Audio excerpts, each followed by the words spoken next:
Evan Patullo finally fired from the Eagles as offensive coordinator. Well, not fired, reassigned, whatever though. He is not going to be holding a play sheet, not knowing what he's doing next season. I'm so excited, so happy about this.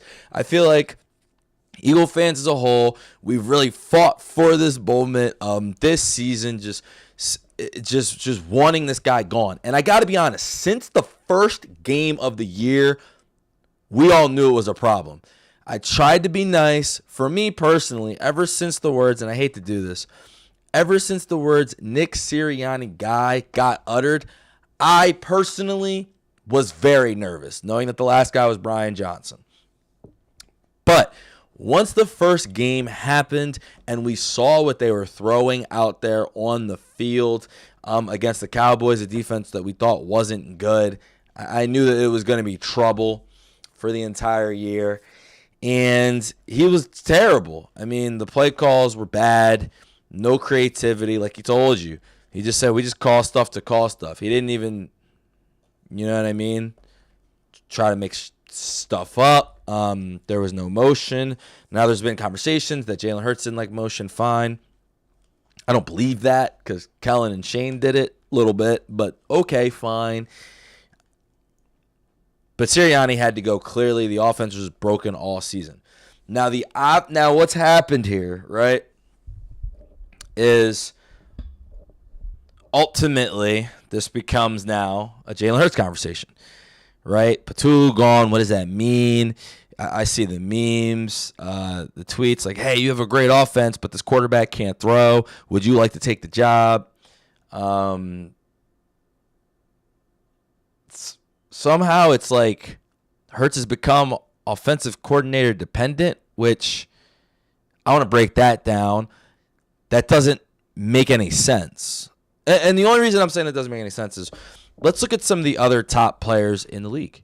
Patrick Mahomes has had Andy Reid the whole time. And with Matt Nagy, we've seen now he did win Super Bowls. Patrick Mahomes, one of the best quarterbacks of all time. But with Matt Nagy, we've seen his offense take a hit and a big decline. This year, it continued to be like that, despite all of the receivers and the weapons.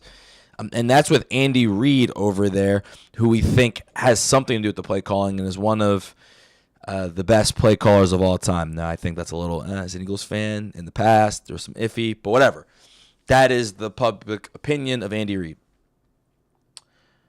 Josh Allen, right? Again, I respect Joe Brady. He won a championship with LSU. With Joe Burrow. Now, again, here's the offense. It was Joe Burrow, Jamar Chase, and Justin Jefferson. Like, all right, you didn't have to do much. But they were averaging 50 points a game.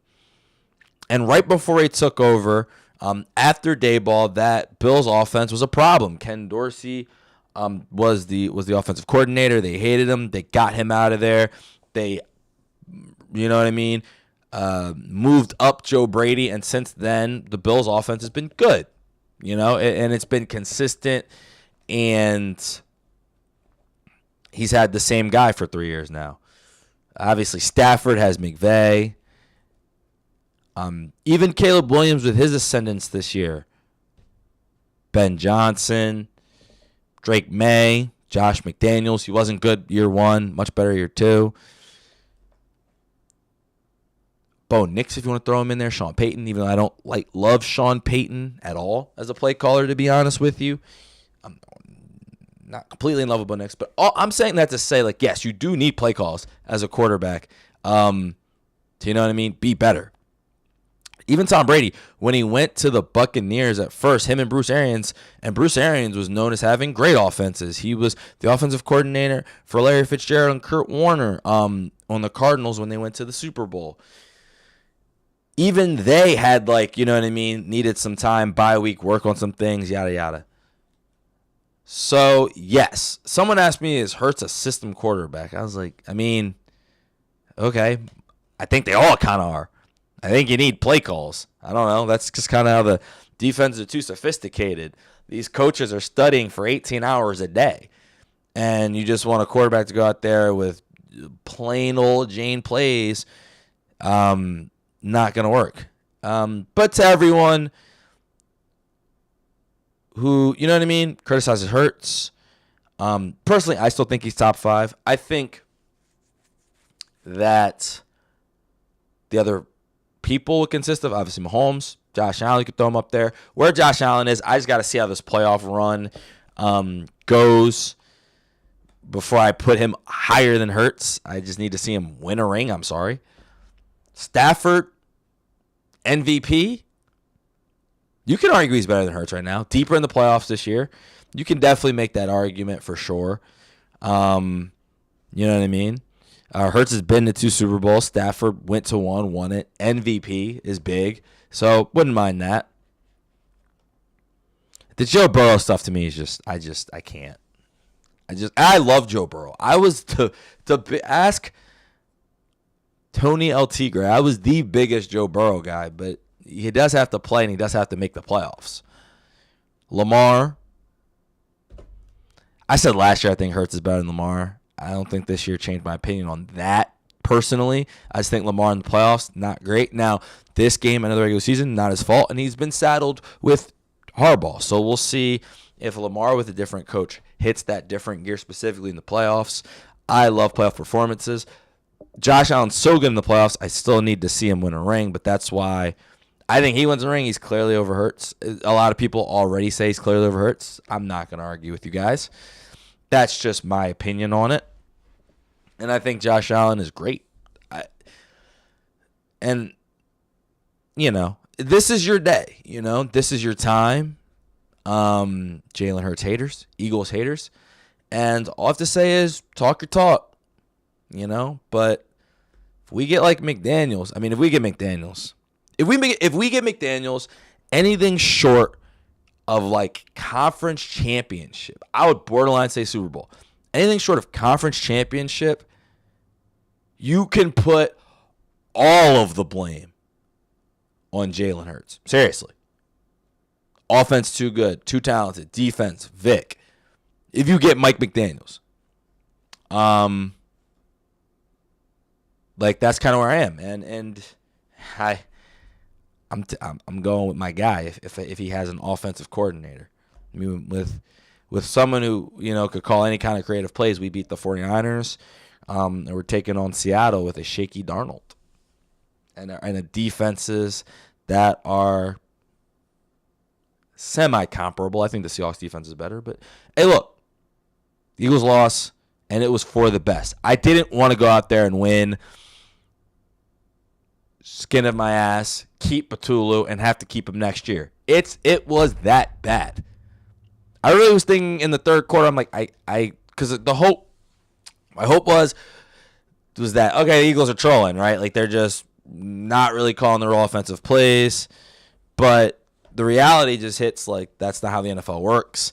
And that every second half they're bad. And as I'm watching the second half again take place, and Patullo not have any idea what's going on, I really did have the thought, like, yeah, I'm tired of this. Let's just lose. This offense isn't the schematics not good enough for a Super Bowl contender. I've seen Super Bowl teams at this point. You got to have an offense that can get some people open. Or at least some favorable matchups. So yeah, that's where we all are with the Patullo thing. And Hurts haters, just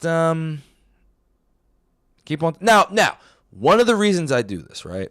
Because I want to learn football together. I have to be fair to the people who criticize Jalen Hurts, because I know I'm being the Eagles fan. Let me just be honest and fair. He does have 3 losses in the wild card round, which if you want to argue if Josh wins a ring, like, hey, Josh never leaves in the wild card round, again, borderline say Josh makes it. I'm not even going to argue. Like, you can't lose in the wild card round all the time. But again, his coordinators were Sirianni, can't call plays. Brian Johnson will never call plays in the NFL again. Kevin Patullo, I think Patullo is, and this is scary, actually better than the other two, but still trash. But we'll see if Patullo gets a chance with another team.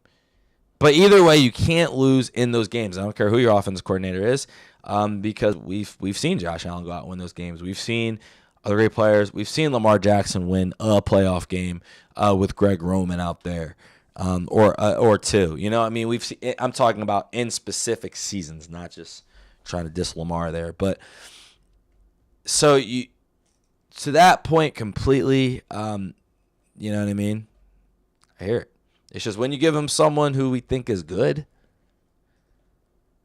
Kellen Moore wasn't some mastermind, and Shane Steichen was leading the number one offense in the league this year at times with Daniel Jones, but they've also made the playoffs once. And they don't have the defense obviously Eagles have. There's a bunch of components. They also don't have Jalen Hurts or any of these weapons, but they do have Jonathan Taylor. But yeah, and Kellen Moore, like on the Chargers, Cowboys fans who say couldn't adjust. That's what I heard. So, I mean, we're all interested in next year for sure. Seeing who they get. And I'm just saying, y'all see the trend. So, we get a good offensive coordinator. They get to come here, live their dreams, coach a dream quarterback and a dream offense, and then they get the job that they want. So, but it is what it is. I'm not going to argue with it. That's just Jalen Hurts' life. And at least for right now, Patullo being gone, it's a great start for the Eagles.